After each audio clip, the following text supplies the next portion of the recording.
छत्रपती संभाजीनगर जिल्हा परिषदेत देशाचा 80वा स्वातंत्र्य दिन मोठ्या थाटात आणि उत्साहात साजरा करण्यात आलाय। जिल्हा परिषद अध्यक्ष अविनाश गलांडे यांच्या हस्ते आणि उपाध्यक्ष जितेंद्र जयस्वाल यांच्या प्रमुख उपस्थितीत ध्वजारोहण सोहळा करण्यात आलाय।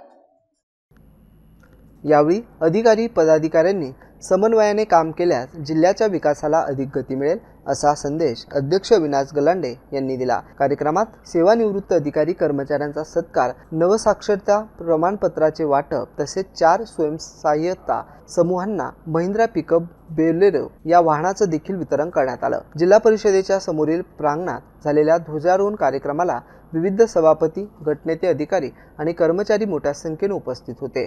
ध्वजारोहणानंतर उपस्थितांना तंबाखू मुक्ती, बालविवाह निर्मूलन, नशामुक्ती आणि नवसाक्षरतेची शपथ देण्यात आली। मुख्य कार्यकारी अधिकारी मिन्नू PM यांनी जिल्हा परिषद आणि पंचायत समिती स्तरावरील अधिकारी कर्मचाऱ्यांच्या उत्कृष्ट कामगिरीमुळे जिल्हा परिषदेला राज्यात सन्माननीय स्थान मिळाल्याचं त्यांनी देखील नमूद केलं। यानंतर जानेवारी ते जुलै 2026 या कालावधीत सेवानिवृत्त झालेल्या अधिकारी आणि कर्मचाऱ्यांच्या मान्यवरांच्या हस्ते सत्कार करण्यात आला।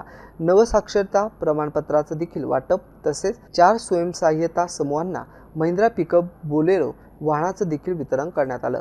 कार्यक्रमात अधिकारी कर्मचाऱ्यांनी देशभक्तीपर गीताचे सादरीकरण केले, तर जिल्हा परिषद शाळांच्या विद्यार्थ्यांनी देशभक्तीपर नृत्य आणि नाटक सादर करून उपस्थितांची दाद मिळवली। देशभक्तीपर भाषणातून विद्यार्थ्यांनी सारा भावले हिनेही उपस्थितांचे लक्ष वेधले।